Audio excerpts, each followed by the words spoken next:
आज class 10th का cases math में एक्सरसाइज 3.4 का ये क्वेश्चन 4 है। सो करेंगे। क्वेश्चन 4 है, वज्र गुणन विधि से ज्ञात करें निम्नलिखित रैखिक समीकरण युग्म में किसका हल अद्वितीय है, किसका हल नहीं, किसका अपरिमित रूप से अनेक हल है। तो ये क्वेश्चन का मतलब हुआ, इसमें समीकरण ये दिया है, इसको वज्र गुणन विधि से ज्ञात करना है, फिर इसके बाद बताना है इसमें अद्वितीय है किसका हल और किसका हल नहीं, और किसका अपरिमित रूप से अनेक हल है। ये हुआ क्वेश्चन का मतलब। तो इसका पहला है, ये हल करेंगे तो तब तो पता चलेगा इसका हल अद्वितीय है कि हल नहीं है या अपरिमित रूप से अनेक हल है। तो इसको हम हल कर रहे हैं। तो इसमें वज्र गुणन विधि में क्या करते हैं, सबसे पहले a1 b1 c1 और a2 b2 c2 का मान निकाल लेते हैं। तो पहला समीकरण, ये पहला समीकरण हो जाएगा, ये दूसरा समीकरण हो जाएगा। तो पहला समीकरण में से a1 b1 c1 का मान निकालेंगे। तो a1 का मान हो जाएगा 1 x के गुणांक वाला, b1 का मान हो जाएगा y के गुणांक वाला जो कि -3 है, c1 का मान हो जाएगा -7। अब समीकरण 2 में से a2 का मान हो जाएगा 3 और b2 का मान हो जाएगा -3 और c2 का मान हो जाएगा -15। तो वज्र गुणन विधि बराबर होता है, फार्मूला उसको लिखेंगे। तो वज्र गुणन विधि बराबर होता है x बट्टा b1 into c2 minus b2 into c1 बराबर होता है y बट्टा c1 into a2 minus c2 into a1 बराबर होता है 1 बट्टा a1 into b2 minus a2 into b1। ये फार्मूला होता है। अगर ये 0 के बराबर नहीं होता तो इसको हम माइनस में लिखते, पर ये तो 0 के बराबर दिया हुआ है समीकरण, तो इसमें माइनस नहीं लिखेंगे यहाँ पर। तो x बट्टा और b1 का मान हो जाएगा, b1 का मान है -3, c2 का मान है -15, बीच में माइनस है तो माइनस, b2 का मान है -3, c1 का मान है -7 और बराबर हो जाएगा y बट्टा फिर c1 का मान है -7, a2 का मान है 3, माइनस है तो माइनस, c2 का मान है -15 गुने और a1 का मान है 1 बराबर 1 बट्टा a1 का मान है 1 और b2 का मान है -3, माइनस है तो माइनस, a2 का मान है 3 गुने b1 का मान है -3। तो ये फार्मूला पर बैठा दी। अब इसको हल करेंगे आगे। तो इसको हल कीजिएगा तो हो जाएगा x बट्टा 15 45 हो जाएगा प्लस के, और बीच में ये तो 17 21 प्लस हो जाएगा और ये माइनस में ये 17 21 हो जाएगा और बराबर में हो जाएगा y बट्टा माइनस के 17 21 माइनस प्लस को हो जाएगा यहाँ पर प्लस 15 का 15 बराबर 1 बट्टा -3 माइनस प्लस में 3 तिहाई 9 आ जाएगा। तो यहाँ से आ जाएगा x बट्टा 45 में से 21 जाएगा तो 24 बराबर y बट्टा और इसको घटाएंगे तो -6 आ जाएगा। 1 बट्टा -3 प्लस के 9 जो कि आ जाएगा +6 आ जाएगा। तो ये कर दिया। अब इसको और इसको एक बार लेंगे, फिर इसको और इसको लेंगे तो हो जाएगा x बट्टा 24 बराबर हो जाएगा 1 बट्टा 6, फिर हो जाएगा y बट्टा -6 बराबर 1 बट्टा 6। तो इसको तिरछे गुना करिएगा तो आ जाएगा 6x बराबर 24। तो x को बराबर करेंगे तो 24 बट्टा 6, 6 चौक 24, x का मान आ जाएगा 4 और यहाँ से आ जाएगा फिर 6y बराबर आ जाएगा -6, y को बराबर करेंगे तो -6 बट्टा 6, 6 से 6 कर जाएगा जो कि -1 आ जाएगा। तो ये वज्र गुणन विधि से x और y का मान लिया है। अब इसमें बताना है किसका हल अद्वितीय है, किसका हल नहीं और किसका अपरिमित रूप से अनेक हल है। तो देखिए इसमें या तो इसका अद्वितीय हल भी नहीं होगा और इसका हल नहीं भी होगा, या तो अपरिमित रूप से अनेक हल भी नहीं होगा। तीनों में से कोई नहीं होगा क्योंकि इसका हल हो गया, क्योंकि x और y का मान ये आ गया है। अद्वितीय हल कब आता, जब x बट्टा 0 बराबर होता y बट्टा 0 बराबर -1 बट्टा 0। तो इसका होता है अनेक हल होगा। और एक दूसरा केस में हो जाएगा x बट्टा 2 बराबर रहेगा y बट्टा 2 बराबर रहेगा 1 बट्टा 0। तो इस केस में हम बोलेंगे कोई हल नहीं है, कोई हल नहीं है। तो ये लिख दिए। इस केस में बोलेंगे अनेक हल और दूसरा केस में ये बोलेंगे कोई हल नहीं होगा, ये दोनों को ध्यान देना होगा। तो इसमें तो इसका हल हो गया है क्योंकि x और y का मान सीधे आ गया है, तो इसमें नहीं हम बता सकते हैं अद्वितीय है या हल नहीं है, यहाँ पर मित्र रूप से अनेक हल है, तो इसको हम नहीं बता सकते, यही इसका आंसर हो जाएगा। अब इसका दूसरा है, इसमें उसी तरह ये भी बनेगा। तो इसमें a1 का मान हो जाएगा 2, b1 का मान हो जाएगा 1 और c1 का मान हो जाएगा 5। आप 0 के बराबर करके भी बना सकते हैं, पर हम वैसे नहीं कर रहे। खाली अगर 0 के बराबर करके बनाएंगे तो उसमें माइनस नहीं लगाना होगा, और अगर 0 के बराबर करके नहीं करेंगे तो उसमें माइनस लगाना होगा एक में फार्मूला में। तो और इसमें हो जाएगा a2 का मान 3 हो जाएगा और b2 का मान हो जाएगा 2 और c2 का मान हो जाएगा 8। अब फार्मूला होता है, उसको लिखेंगे तो फार्मूला होता है x बट्टा b1 into c2 minus b2 into c1 बराबर होता है y बट्टा c1 into a2 minus a1 into c2 बराबर होता है माइनस के 1 बट्टा a1 into b2 minus b1 into a2। ये फार्मूला होता है। अब इस पर इस सब का मान रख देंगे।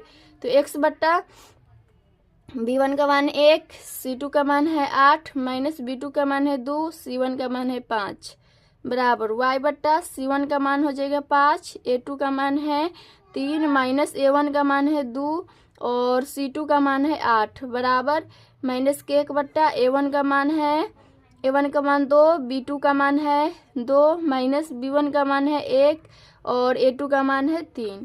तो ये फार्मूला पर रख दिए सबका वैल्यू, तो हो जाएगा x बट्टा यहाँ से आ जाएगा 8 माइनस 5 दूना 10 बराबर आ जाएगा y बट्टा 15 माइनस 8 दूना 16 बराबर माइनस के 1 बट्टा 2 दूना 4 माइनस में 3। तो यहाँ से आ जाएगा x बट्टा माइनस के 2 बराबर y बट्टा माइनस का 1 आ जाएगा बराबर माइनस 1 बट्टा 4 में से 3 गया 1। तो यहाँ से सीधे अगर करेंगे तो x बट्टा माइनस के 2 बराबर ये कर जाएगा तो माइनस के 1 आ जाएगा फिर, और y बट्टा माइनस के 1 बराबर माइनस के 1 बार इसको और इसको लेंगे तो ये आ जाएगा x बराबर, ये कैंची गुना होगा तो माइनस माइनस प्लस हो जाएगा तो x बराबर 2 आ जाएगा, और इसमें y बराबर आ जाएगा प्लस के 1 बन के कैंची गुना करेंगे तो इसमें देखिए इसमें भी x बराबर 2 आया, y बराबर 1 आया। तो इसमें हम नहीं बता सकते हैं इसका हल अद्वितीय है या हल नहीं है, यहाँ पर मित्र रूप से अनेक हल है। इसका तो हल हो गया, x और y का मान आ गया सीधे सीधे, तो यही इसका आंसर हो जाएगा। अब इसका तीसरा है, उसी तरह ये भी बनेगा। तो इसमें से a1 का मान हो जाएगा 3, b1 का मान हो जाएगा माइनस के 5 और c1 का मान हो जाएगा 20। फिर इसमें से a2 का मान हो जाएगा 6 और b2 का मान हो जाएगा माइनस के 10 और c2 का मान हो जाएगा 40। अब फार्मूला होता है उस पर ये सब का मान रख देंगे। तो इसका फार्मूला होता है x बट्टा b1 into c2 minus b2 into c1 बराबर होता है y बट्टा c1 into a2 minus a1 into c2 बराबर होता है माइनस 1 बट्टा a1 into b2 minus b1 into a2। तो ये फार्मूला होता है। अभी सबका वैल्यू इस पर रख देंगे। तो x बट्टा b1 का मान है माइनस के 5 गुने 40 माइनस 10 गुने 20 बराबर होगा y बट्टा 20 गुने 6 माइनस 3 गुने 40 बराबर हो जाएगा माइनस के 1 बट्टा 3 गुने माइनस के 10 और माइनस के 10 और ये माइनस माइनस प्लस में हो जाएगा और 5 गुने 6, क्योंकि b1 का मान माइनस के 5 है तो माइनस माइनस प्लस हो जाएगा। तो इसको हल करेंगे तो x बट्टा माइनस के 200 माइनस में और माइनस में ये 200 आ जाएगा बराबर y बट्टा 120 माइनस 120 आ जाएगा बराबर माइनस के 1 बट्टा 30 माइनस में 30 और ये प्लस में 30 हो जाएगा।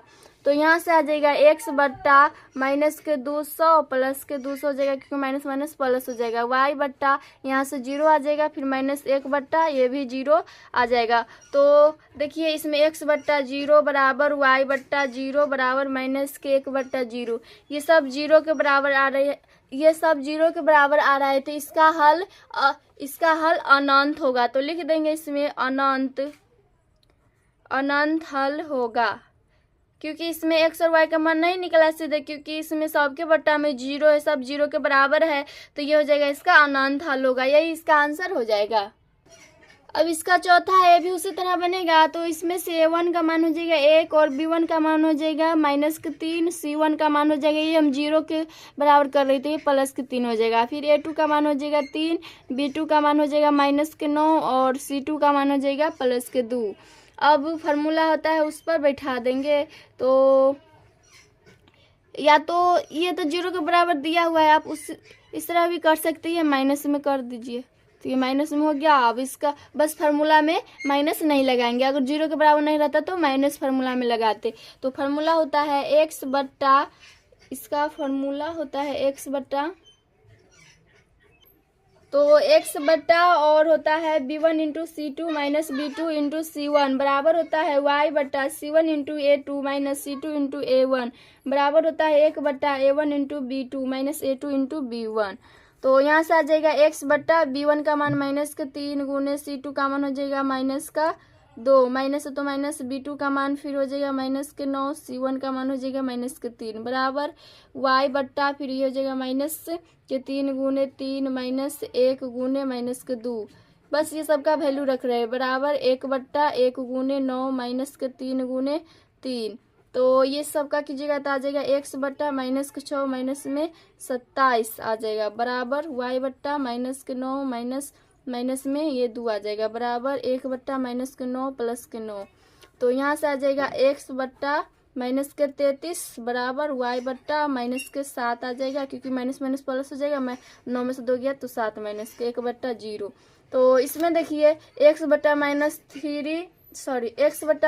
33 बराबर y बट्टा माइनस 7 बराबर 1 बट्टा 0 ये आ रहा है। तो इसमें भी ये क्योंकि ये 1 बट्टा 0 हो रहा है तो इसका x का मान क्या होगा, अगर इसको हल करेंगे तो ये तो 0 आ जाएगा, इसका भी 0 आ जाएगा, तो इसका कोई हल नहीं होगा। तो लिख देंगे इसमें कोई हल नहीं होगा, कोई हल नहीं है या कोई हल नहीं होगा, यही इसका आंसर हो जाएगा। अब इसका 5वां है, उसी तरह ये भी बनेगा। तो इसमें a1 का मान हो जाएगा 1, b1 का मान हो जाएगा 1, c1 का मान हो जाएगा 2, फिर इसमें a2 का मान हो जाएगा 2, b2 का मान हो जाएगा 2 और c2 का मान हो जाएगा 4। और फार्मूला होता है उसको बैठा देंगे, तो फार्मूला होता है x बट्टा b1 into C2 minus C1 into C2 बराबर होता है y बट्टा C1 into A2 minus A1 into C2 बराबर हो जाएगा माइनस के 1 बट्टा A1 इंटू B2 माइनस के B1 इंटू A2। ये माइनस नहीं दे सकते, पर वो केस में जब ये 0 के बराबर समीकरण रहेगा तब। तो ये हो जाएगा x बट्टा b1 का मान है 1 गुने 4 माइनस 2 गुने 2 बराबर हो जाएगा y बट्टा 2 गुने 2 माइनस के 4 बराबर माइनस के 1 बट्टा 2 दूना 4। सॉरी, ये होता, इसको कीजिएगा तो ये आ जाएगा 2 गुने 2, तो x बट्टा आ जाएगा 4 माइनस 4 बराबर y बट्टा ये 2 दूना 4 माइनस 4 बराबर 1 बट्टा ये 2 दूना 4 हो जाएगा माइनस के। तो यहाँ से आ जाएगा x बट्टा 0 बराबर y बट्टा 0। सॉरी, ये यहाँ पर गलती हो गया है, a1 का मान है 1 और b2 का मान है 2 माइनस b1 का मान 1 और a2 का मान है 2, जो कि यहाँ से आ जाएगा 2 माइनस 2, तो 2 बराबर आ जाएगा 1 बट्टा 0। तो ये देखिए इसमें भी सब 0 के बराबर आ रहा है, तो इस केस में हम कहेंगे कोई हल नहीं है। सॉरी, ये नहीं होगा। देखिए ये सब 0 के बराबर आ रहा है, तो इस केस में हम बोलेंगे इसका अनेक हल है या अनंत हल है, क्योंकि ये 0 के सब बराबर आ रहा है, तो ये हो जाएगा अनंत हल होगा या अनेक हल है, यही इसका आंसर हो जाएगा। अब इसका छठा है, जो क्वेश्चन 4 का ये लास्ट पार्ट है छठा, उसी तरह ये भी बनेगा।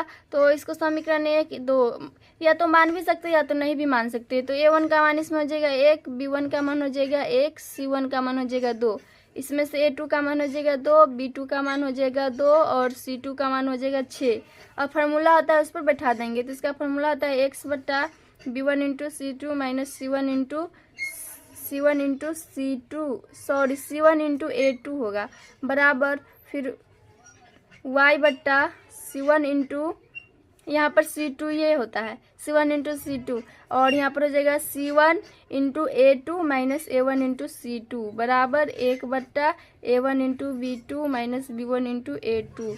ये 0 के बराबर नहीं तो माइनस देंगे, यहाँ से आ जाएगा x बट्टा ये सब का मान रखेंगे तो 1 गुने 4 माइनस 2 गुने 2 आ जाएगा बराबर y बट्टा 2 गुने 2 माइनस के 4 बराबर यहाँ से आ जाएगा 1 बट्टा फिर यहाँ से आ जाएगा 1/2 माइनस 1, सॉरी 1×2 माइनस 1×2 माइनस में यहाँ पर हो जाएगा x/4 - 4 बराबर y/4 - 4 बराबर -1/2 माइनस 2, जो कि यहाँ से आ रहा है x/0 बराबर y/0 बराबर 1/0। यहाँ पर भी सब 0 के बराबर आ रहा है तो इसका अनेक हल होगा, तो लिख देंगे अनेक हल है। तो यही इसका आंसर हो जाएगा, या तो इसको अनंत हल भी बोल सकते हैं, यही इसका आंसर। क्वेश्चन 5 है, निम्नलिखित रैखिक समीकरण निकाय को वज्र गुणन विधि द्वारा हल करें। तो इसमें वज्र गुणन विधि द्वारा इसको हल करना है। इसका पहला दिया है 5/x + 1 - 2/x - y प्लस के 1 बराबर 0। फिर इसमें 15/x + y + 7/x - y minus 10 बराबर 0। तो इस क्वेश्चन में सबसे पहले ऐसा वाला क्वेश्चन दिख जाए तो सबसे पहले इसको हम लिखेंगे 5 × 1/x + y, और माइनस तो माइनस, फिर इसको लिख सकते हैं 2 × 1/x - y प्लस 1 है तो 1 बराबर 0। फिर उसी तरह इसमें लिखेंगे तो हो जाएगा 15 × 1/x + y, और प्लस है तो प्लस 7 × फिर 1/x - y माइनस के 10 है 10 बराबर 0 हो जाएगा। अब इसमें हम मान लेंगे 1/x + y की जगह u और 1/x - y की जगह भी मान लेंगे। तो इसमें माना हो जाएगा x + y बराबर u तथा 1/x - y बराबर भी, क्योंकि दोनों समीकरण में ये दिख रहा है 1/x + y इसमें भी है इसमें भी है, 1/x - y इसमें भी है और इसमें भी है, दोनों में, इसलिए हम मान लिए हैं। इसको हम समीकरण 1 मान लेंगे और इसको समीकरण 2, या तो आप इसको 1 मान लीजिए और इसको 2 मान लीजिए और इसको 3 और इसको 4। उससे ये फायदा हुआ क्योंकि समीकरण 3 व 4 का मान समीकरण 1 व 2 में रख देंगे। तो यहाँ से लिख देंगे समीकरण 3 व 4 का मान समीकरण 1 व 2 में रखने पर, तो समीकरण 1 ये है, बस इसमें 1/x y की जगह पर u चला जाएगा। तो यहाँ से हो जाएगा 5 है तो 5 और 1/x y की जगह x + y की जगह पर u, तो 5u माइनस के 2, फिर 1/x - y की जगह पर भी, तो 5 भी, सॉरी 2 भी, प्लस 1 है तो 1 बराबर 0। फिर उसमें इस तरह हो जाएगा तो 15u प्लस के 7 भी माइनस के 10 बराबर हो जाएगा 0। तो ये समीकरण के रूप में आ गया। अब इसमें से a1 b1 c1 और a2 b2 c2 का मान निकाल लेंगे। तो इसमें से a1 का मान हो जाएगा 5, b1 का मान हो जाएगा माइनस के 2, c1 का मान हो जाएगा प्लस के 1। फिर इसमें हो जाएगा a2 का मान हो जाएगा 15 और b2 का मान हो जाएगा 7 और c2 का मान हो जाएगा माइनस के 10। अब वज्र गुणन विधि द्वारा इसको बनाना है तो उसका फॉर्मूला होता है x, इसमें तो u तथा v में दिया है तो हम समीकरण, क्योंकि इसमें u और v में है तो हम u में लिखेंगे u बट्टा हो जाएगा b1 × c2 minus b2 × c1 बराबर होता है v बट्टा c1 × a2 minus c2 × a1 बराबर हो जाएगा 1/a1 × b2 minus a2 × b1। यहाँ पर माइनस नहीं लगा सकते हैं, ऐसा हम बहुत क्वेश्चन में माइनस यहाँ पर 1 लगाकर किए हैं, पर वैसा केस में तब लगाया जाता है जब ये 0 के बराबर समीकरण नहीं दिया हुआ रहता है, तब यहाँ पर माइनस लगाते हैं। पर इसमें तो 0 के बराबर समीकरण दिया हुआ है, इसलिए इसमें हम माइनस नहीं लगाए हैं। और यहाँ पर x और y में, क्योंकि समीकरण तो x और y में इससे पहले क्वेश्चन सब किए हैं उसमें x और y में रहता था, इसलिए x और y और यहाँ पर 1, पर ये समीकरण u तथा v में हम मान लिए, तो यहाँ पर हो जाएगा u और यहाँ पर v हो जाएगा। तो अब इस सब का मान रख देंगे, तो u बट्टा और b1 का मान हो जाएगा, b1 का मान है माइनस का 2 है, तो यहाँ से हो जाएगा माइनस के 2 गुने c2 का मान है माइनस के 10, माइनस तो माइनस, b2 का मान 7 और c1 का मान 1 हो जाएगा बराबर v बट्टा, फिर c1 का मान हो जाएगा 1 गुने a2 का मान हो जाएगा 15, माइनस तो माइनस और c2 का मान हो जाएगा माइनस के 10, a1 का मान हो जाएगा 5 बराबर, फिर 1 बट्टा और a1 का मान हो जाएगा 5, b2 का मान 7, माइनस तो माइनस, फिर 15 गुने b1 का मान हो जाएगा माइनस के 2। अब इसके आगे करेंगे तो आ जाएगा यू बट्टा, और इसको हल कीजिएगा तो माइनस के 120 माइनस के 7 बराबर भी बट्टा ये आ जाएगा 15 और प्लस में हो जाएगा 10 पचे 50 बराबर 1 बट्टा 7 पचे 35 और प्लस में हो जाएगा 15 दूना 30। तो ये आ जाएगा यू बट्टा, सॉरी ये 10 दूना 20 होगा, हम 120 लिखते 10 दूना 20, तो 20 में से 7 जाएगा तो ये आ जाएगा 13 बराबर भी बट्टा, इसको जोड़ेंगे तो आ जाएगा 65 बराबर 1 बट्टा और इसको जोड़िएगा तो 65 आएगा। तो एक बार इसको और इसको लेंगे और इसको एक बार लेंगे तो यू बट्टा, तो इसको और इसको एक बार जोड़ लेंगे फिर इसको तो यू बट्टा 13 बराबर हो जाएगा 1 बट्टा 65। तो यहाँ से आ जाएगा, इसको कैसे गुना करिएगा तो आ जाएगा यू को बराबर करेंगे तो ये आ जाएगा 13 बट्टा 65, जो कि यहाँ से आ जाएगा 13 पचे 65, यू बराबर आ रहा है 1 बट्टा 5। अब भी का मान, अब इसको और इसको लेंगे तो यहाँ से आ जाएगा भी बट्टा 65 बराबर 1 बट्टा 65, तो ये 65 से 65 तो कर जाएगा, भी बराबर 1 आ जाएगा।